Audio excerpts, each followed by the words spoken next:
Hello, this is Buffy Man here, and I'm doing another video on my Power Ranger series, and today we're talking about Mighty Morphin Alien Rangers. This is considered Season 3.5. It's set between Season 3 and Zeo. Now, this is considered a mini-series because it's only a 10-episode series, and, well, it was pretty much just a in-between season to fill in the gap before Zeo started, and this series was aired on February 7th, 1996, and ended February 17th, 1996. So, it begins with the Rangers are kids again, and they need help. So, Zordon contacts the Alien Rangers from Aquitar. They're known as the Equation Rangers. They agree to come to Earth and help, but the only real weakness they really have is they need water to survive, and their planet is like mostly water. And if they dehydrate, they can die. Straightforward and stuff like that. So they get to Earth, they fight Rito and Goldar. Probably the only real time they actually fight Rito and Goldar. And the whole thing. And they go to the command center, and Zordon tells them they can use the Shogun Zords, which they do. But they have their own set of Zords given to them by Ninjor. He not only did give them the Zords, he gave them their powers. So, in this 2-part episode, in the beginning, the Alien Rangers, Master Val gets a monster army together to attack Earth. They attack the Alien Rangers, go meet them, fight them, and end up using their battle barks, and they fight a monster called Longnose because he has a long nose. And they use the battle barks, and they call the Shogun Zords, kill a Big Nose. Master Vile has a hissy fit of sorts and leaves and goes back to his home world of M51. And pretty much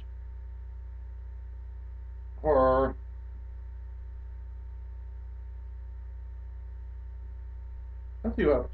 our first two episodes is pretty much that is. The third episode, Billy found a way to reverse time, and they still have their power coins, or the Jedi power coins. They put it into a machine, and they're being followed by Rito and Goldar. And I honestly, they should have suspected that Rito and Goldar or someone would be following them, and they should have done this in the command center. But I guess it would ruin the plot of the episode where Billy becomes an adult again. Rito and Goldar match the power coins, and Rito and Lorset pop out of nowhere and destroys them. So this officially makes the Mighty Morphin Power Rangers gone. Without the Jedi power coins, and they had damaged power coins from season 2 still, but they couldn't use them. But with the Jedi power coins destroyed,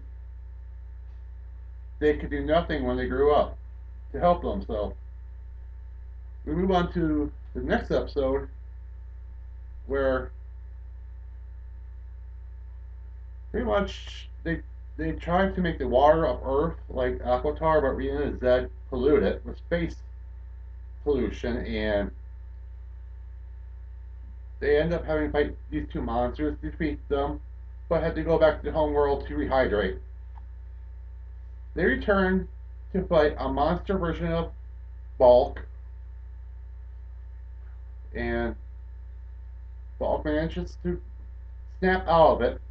Then Zordon reveals he found a way to reverse time, but it requires the 5 of the Rangers to go back in time to get the Zeo crystals. Because in season 3, they broke up the Zeo crystal because Master Vile wanted it. And they started opening a portal in time and had the Rangers throw them in there. and no one knew what time period they were at. That way they could be safe. This after they broke it up, of course. They had to, I guess. So, in the next episode, they all go into a time portal to find the Zeo crystals. Rocky goes to Mexico, gets his volcano. Adam goes to Japan and finds the waterfall. Tommy finds students on an Indian reservation. Kat goes back to Australia and, after helping an elderly woman, is given a Zeo crystal. Aisha goes to Africa where she meets Tanya and she finds the Zeo crystal. Okay, this is an important thing to know. All these Zeo crystals are in time periods that relate to their heritage. So that's why they went back to these certain places. Okay, but meanwhile, the Alien Rangers are defending off Rita and Zed successfully. They're doing it so well that Rita and Zed decide to get the Hydra Hog. The Hydra Hog is the Alien Rangers' most powerful enemy. He can suck the moisture out of anything, steal water, and they have not been really able to defeat him. And they managed to get him to Earth, where he defeats them by sucking the water out of them. And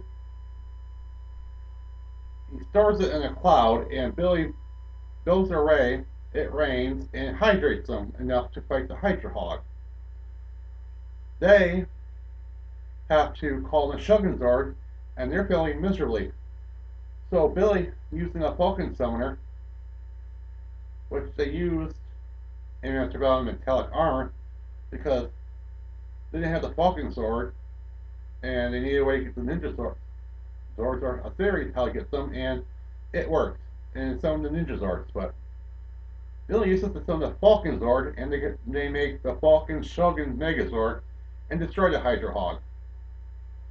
Okay, meanwhile, Aisha in Africa decides to stay and sends a girl named Tanya in her place.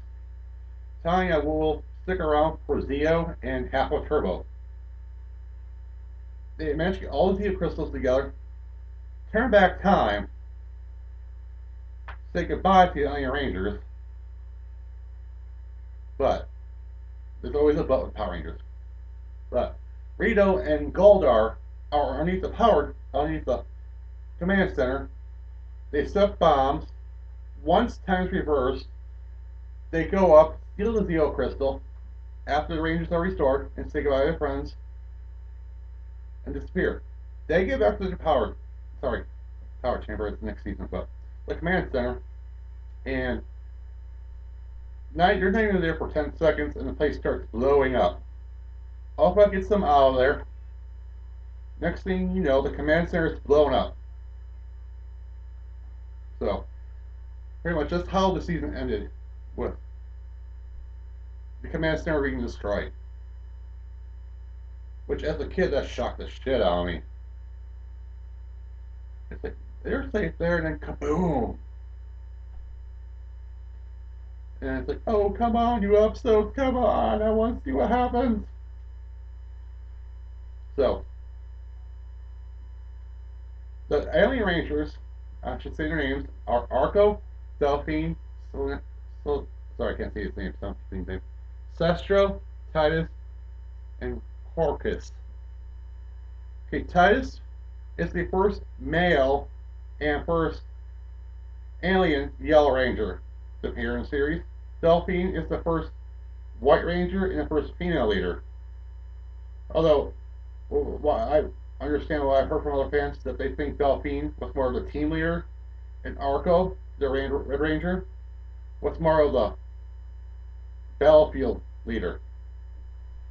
And they will return in Zeo, and Arco will return in Forever Red. Sestro will return in Zeo 2 to get Billy's help, but not more. So, this is like the first team in a while that had no Sixth Ranger. So, this is the first alien team and the first Power Ranger team outside of Mighty Morphin to appear in the series. And this is pretty much the first and only 10-part season ever that will ever be. Because most seasons are like between between 60 and 40 episodes. I'll tell how those seasons go. On a section of MMPR season 3, that's like 33 episodes long. So I would. This is a good season to watch, and a lot of people have skipped over it, and I would not recommend doing that because the Alien Rangers were good, and I remember them as a kid, but people apparently forget these people or this team, and this is something you should not skip over because it is still a good watch to do. So watch it, and as a rating for the show or the season, I'll give it 3.5